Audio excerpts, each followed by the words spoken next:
ओम शांति। आज 16 दिसंबर 2024 की प्रातः मुरली है।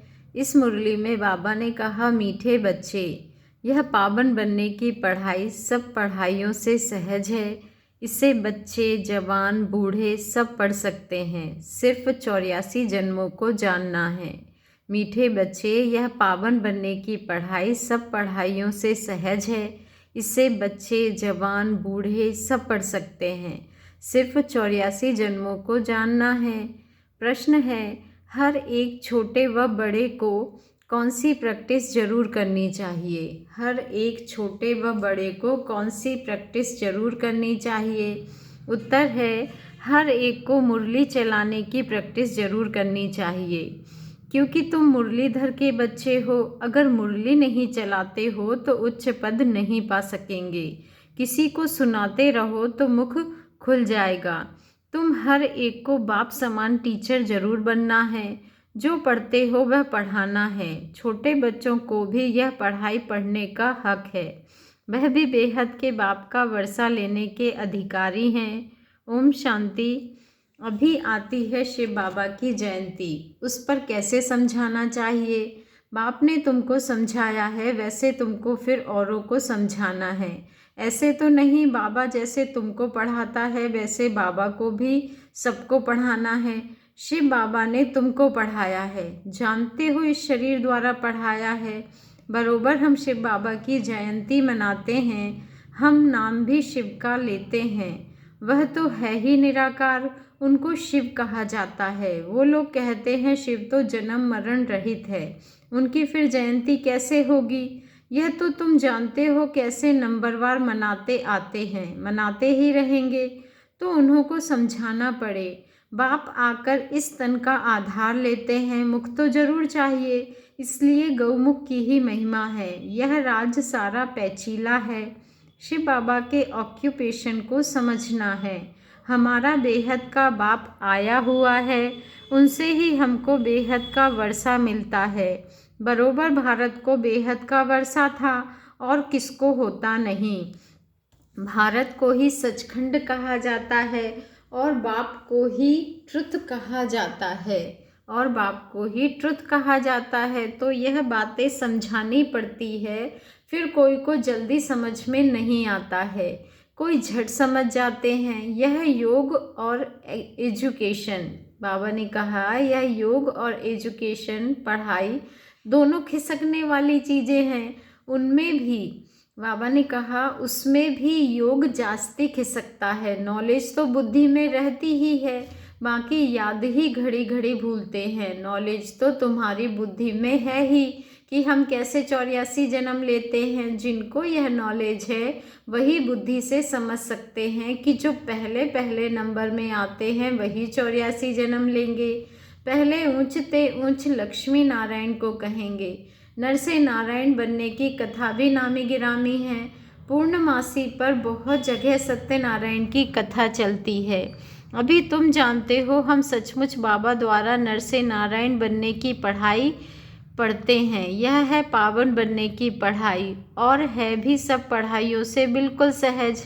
84 जन्मों के चक्र को जानना है, और फिर यह पढ़ाई सबके लिए एक ही है। बूढ़े, बच्चे, जवान जो भी हैं वो सबके लिए एक ही पढ़ाई है। बाबा ने कहा, बूढ़े, बच्चे, जवान जो भी हो सबके लिए एक ही पढ़ाई है। छोटे बच्चों को भी हक है। अगर माँ बाप इन्हों को थोड़ा थोड़ा सिखाते रहें तो टाइम तो बहुत पड़ा है। बच्चों को भी ये सिखाया जाता है कि शिव बाबा को याद करो। आत्मा और शरीर दोनों का बाप अलग अलग है। आत्मा बच्चा भी निराकारी है तो बाप भी निराकारी है। यह भी तुम बच्चों की बुद्धि में है। वह निराकार शिव बाबा हमारा बाप है। कितना छोटा है, यह अच्छी रीति याद रखना है, भूलना नहीं चाहिए। हम आत्मा भी बिंदी मिसल छोटी हैं। बाबा ने कहा, ऐसे नहीं ऊपर जाएंगे तो बड़ी दिखाई पड़ेगी, नीचे छोटी हो जाएगी। नहीं, वह तो है बिंदी। ऊपर में जाएंगे तो तुमको जैसे देखने में भी नहीं आएगी। बिंदी है ना, बिंदी क्या देखने में आएगी। इन बातों पर बच्चों को अच्छी रीति विचार भी करना है। हम आत्मा ऊपर से आई है शरीर से पार्ट बजाने। आत्मा घटती बढ़ती नहीं है। ऑर्गन्स पहले छोटे पीछे बड़े होते हैं। अभी जैसे तुमने समझा है वैसे फिर औरों को समझाना है। यह तो जरूर है नंबरवार जो जितना पढ़ा है उतना ही पढ़ाते हैं। सबको टीचर भी जरूर बनना है सिखाने के लिए। बाप में तो नॉलेज है, वह इतनी छोटी सी परमात्मा है। सदैव परम धाम में रहते हैं। यहाँ एक ही बार संगम पर आते हैं। बाप को पुकारते भी तब हैं जब बहुत दुखी होते हैं। कहते हैं आकर हमको सुखी बनाओ। बच्चे अब जानते हैं हम पुकारते रहते हैं बाबा आकर हमको पतित दुनिया से नई सतयुगी सुखी पावन दुनिया में ले चलो, अथवा वहाँ जाने का रास्ता बताओ। वह भी जब खुद जावे तब तो रास्ता बतावे। वह आएंगे तब जब दुनिया को बदलना होगा। यह बड़ी सिंपल बातें हैं, नोट करना है। बाबा ने आज यह समझाया है, हम भी ऐसे समझाते हैं। ऐसी प्रैक्टिस करते करते मुख खुल जाएगा। तुम मुरलीधर के बच्चे हो, तुम्हें मुरलीधर जरूर बनना है। जब औरों का कल्याण करेंगे तब तो नई दुनिया में उच्च पद पाएंगे। वह पढ़ाई तो है यहाँ के लिए, यह है भविष्य नई दुनिया के लिए। वहाँ तो सदैव सुख ही सुख है। वहाँ 5 विकार तंग करने वाले होते ही नहीं। यहाँ रावण राज्य अथवा पराये राज्य में हम हैं। तुम ही पहले अपने राज्य में थे। तुम कहेंगे नई दुनिया, फिर भारत को ही पुरानी दुनिया कहा जाता है। गायन भी है नई दुनिया में भारत। ऐसे नहीं कहेंगे कि नई दुनिया में इस्लामी बुद्धि नहीं, अभी तुम्हारी बुद्धि में है। बाप आकर हम बच्चों को जगाते हैं। ड्रामा में पार्ट ही उनका ऐसा है, भारत को ही आकर स्वर्ग बनाते हैं। भारत ही पहला देश है। भारत पहला, बाबा ने कहा भारत पहले देश को ही स्वर्ग कहा जाता है। भारत की आयु भी लिमिटेड है। लाखों वर्ष कहना यह तो अनलिमिटेड हो जाता है। लाखों वर्ष की कोई बात स्मृति में आ ही ना सके। नया भारत था, पुराना भारत ही कहेंगे। बाबा ने कहा भारत ही नई दुनिया होगी। तुम जानते हो हम अभी नई दुनिया के मालिक बन रहे हैं। बाप ने राय बताई है, मुझे याद करो तो तुम्हारी आत्मा नई प्योर बन जाएगी। फिर शरीर भी नया मिलेगा। आत्मा और शरीर दोनों सतोप्रधान बनते हैं। तुमको राज्य मिलता ही है सुख के लिए। यह भी ड्रामा अनादि बना हुआ है। नई दुनिया में सुख और शांति है। वहाँ कोई तूफान आदि होते नहीं। बेहद की शांति से, बाबा ने कहा बेहद की शांति में सब शांत हो जाते हैं। यहाँ है अशांति तो सब अशांत हैं। सतयुग में सब शांत होते हैं। वंडरफुल बातें हैं ना। यह अनादि बना बनाया खेल है। यह है बेहद की बातें। वह हद की बैरिस्टरी इंजीनियरी आदि पढ़ते हैं। अभी तुम्हारी बुद्धि में बेहद की नॉलेज है। एक ही बार बाप आकर बेहद ड्रामा का राज समझाते हैं। आगे तो यह नाम भी नहीं सुना था कि बेहद का ड्रामा कैसे चलता है। अभी समझते हो। सतयुग त्रेता जरूर वह पास्ट हो गया, उसमें इनका राज्य था। त्रेता में, बाबा ने कहा त्रेता में राम राज्य था। पीछे और धर्म आए हैं, इस्लामी, बौद्धि, क्रिश्चियन, सब धर्मों का पूरा मालूम है। यह सब 2500 वर्ष के अंदर आए हैं। उसमें 1250 वर्ष कलयुग है। सब हिसाब है ना। ऐसे तो नहीं सृष्टि की आयु ही 2500 वर्ष है, नहीं। अच्छा फिर और कौन था, विचार किया जाता है। इन्हों के आगे बरोबर देवी देवता, वह भी थे तो मनुष्य ही, परंतु देवी गुणों वाले थे। सूर्यवंशी चंद्रवंशी 2500 वर्ष में, बाकी आधा में वह सब थे। इससे जास्ती का तो कोई हिसाब किताब निकल ना सके। फुल, पौना, आधा, चौथा, 4 हिस्सा है। कायदे से टुकड़ा टुकड़ा करेंगे ना। बाबा ने कहा आधे में तो यह है। कहते भी हैं सतयुग में सूर्यवंशी राज्य, त्रेता में चंद्रवंशी राम राज्य। यह तुम सिद्ध कर बतलाते हो तो जरूर सबसे बड़ी आयु उनकी होगी जो पहले पहले सतयुग में आते हैं। कल्प ही 5000 वर्ष का है। वो लोग 84 लाख योनियाँ कह देते हैं तो कल्प की आयु भी लाखों वर्ष कह देते। कोई माने भी नहीं, इतनी बड़ी दुनिया हो भी ना सके। तो बाप बैठ समझाते हैं यह सब है अज्ञान और यह है ज्ञान। ज्ञान कहाँ से आया यह भी किसको पता नहीं है। ज्ञान का सागर तो एक ही बाप है, वही ज्ञान देते हैं। मुख से कहते हैं गौमुख। बाबा ने कहा इस गौमुख से तुम सबको एडॉप्ट करते हैं। यह थोड़ी सी बातें समझाने में तो बहुत सहज है, एक रोज़ समझाकर फिर छोड़ देंगे तो बुद्धि फिर और बातों में लग जाएगी। स्कूल में एक दिन पढ़ा जाता है या रेगुलर पढ़ना होता है? नॉलेज एक दिन में नहीं समझी जा सकती है।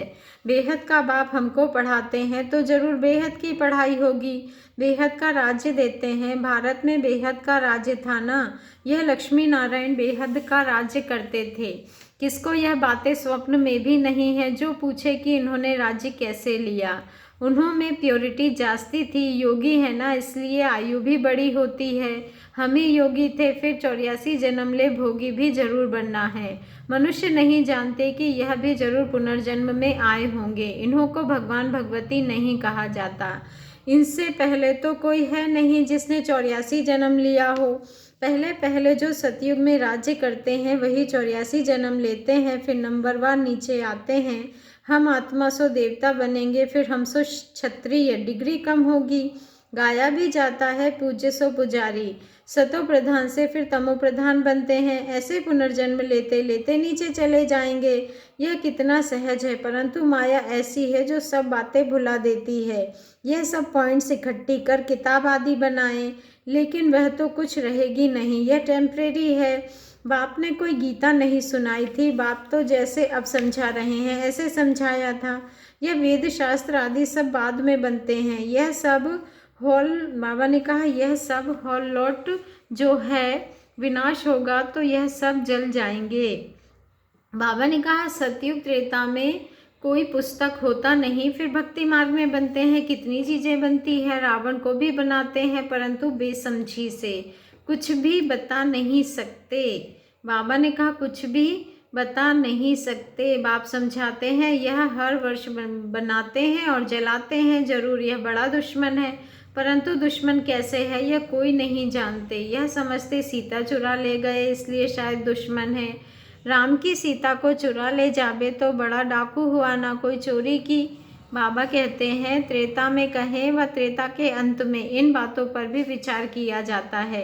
कभी चोरी होनी चाहिए, कभी चोरी होनी चाहिए। कौन से राम की सीता चोरी हुई? राम सीता की भी राजधानी चली है क्या? एक ही राम सीता चले आए हैं क्या? यह तो शास्त्रों में जैसे एक कहानी लिखी हुई है। विचार किया जाता है कौन सी सीता? 12 नंबर होते हैं ना राम सीता, तो कौन सी सीता को चुराया? जरूर पिछाड़ी का होगा। यह जो कहते हैं राम की सीता चुराई गई, अब राम के राज्य में सारा समय एक का ही राज्य तो नहीं होगा, जरूर डिनॉस्टी होगी। तो कौन से नंबर की सीता चुराई? यह सब बहुत समझने की बातें हैं बच्चे। तुम बच्चे बड़ी शीतलता से किसी को भी यह सब राज समझा सकते हो। तुम बच्चे बड़ी शीतलता से किसी को भी यह सब राज समझा सकते हो। बाप समझाते हैं भक्ति मार्ग में मनुष्य कितना धक्का खाते खाते दुखी हो गए हैं। जब अति दुखी होते हैं तब रड़ियाँ मारते हैं, बाबा इस दुख से छुड़ाओ। रावण तो कोई चीज़ नहीं है ना, अगर है तो अपने राजा को फिर हर वर्ष मारते क्यों हैं? रावण की जरूर स्त्री भी होगी। बाबा ने कहा मंदोदरी दिखाते हैं, मंदोदरी का बुत बनाकर जलाएं, ऐसा कभी देखा नहीं है। तो बाप बैठ समझाते हैं यह है ही झूठी माया, झूठी काया। अभी तुम झूठे मनुष्य से सच्चे देवता बनने वाले हो, फर्क तो हुआ ना। वहाँ तो सदैव सच बोलेंगे, वह है झूठ खंड, यह है सचखंड। जो झूठ बोलते रहते हैं, बाबा ने कहा झूठ खंड में झूठी बोलते रहते हैं। अच्छा, मीठे मीठे सिकी लधे बच्चों प्रति माता पिता बाप दादा का याद प्यार और गुड मॉर्निंग। रूहानी बाप की रूहानी बच्चों को नमस्ते, और हम रूहानी बच्चों की रूहानी माता पिता बाप दादा को दिल से याद प्यार, गुड मॉर्निंग और नमस्ते। शुक्रिया बाबा, शुक्रिया। धारणा के लिए मुख्य सार है, फर्स्ट पॉइंट है ज्ञान सागर बाप जो रोज बेहद की पढ़ाई पढ़ाते हैं उस पर विचार सागर मंथन करना है। जो पढ़ा है वह दूसरों को भी जरूर पढ़ाना है। सेकंड पॉइंट है यह बेहद का ड्रामा कैसे चल रहा है। यह अनादि बना बनाया ड्रामा वंडरफुल है। इस राज को अच्छी रीति समझकर फिर समझाना है। वरदान है पवित्रता की श्रेष्ठ धारणा द्वारा एक धर्म के संस्कार वाले समर्थ सम्राट भव। पवित्रता की श्रेष्ठ धारणा द्वारा एक धर्म के संस्कार वाले समर्थ सम्राट भव। आज का स्वमान है, मैं समर्थ सम्राट हूँ, मैं समर्थ सम्राट आत्मा हूँ।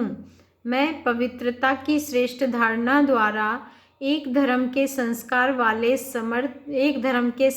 वाली समर्थ सम्राट आत्मा हूँ। आपके स्वराज्य का धर्म अर्थात धारणा है पवित्रता। आपके स्वराज्य का धर्म अर्थात धारणा है पवित्रता। एक धर्म अर्थात एक धारणा, स्वप्न व संकल्प मात्र भी अपवित्रता अर्थात दूसरा धर्म ना हो, क्योंकि जहाँ पवित्रता है वहाँ अपवित्रता अर्थात व्यर्थ व विकल्प का नाम निशान नहीं होगा। ऐसे संपूर्ण पवित्रता के संस्कार भरने वाले ही समर्थ सम्राट हैं। अभी के श्रेष्ठ संस्कारों के आधार से भविष्य संसार बनता है। अभी के संस्कार भविष्य संसार का फाउंडेशन है। बाबा ने कहा अभी के संस्कार भविष्य संसार का फाउंडेशन है। स्लोगन है, विजयी रतन वही बनते हैं जिनकी सच्ची प्रीत एक परमात्मा से है। विजयी रतन वही बनते हैं जिनकी सच्ची प्रीत एक परमात्मा से है। अच्छा, ओम शांति। शुक्रिया बाबा, शुक्रिया।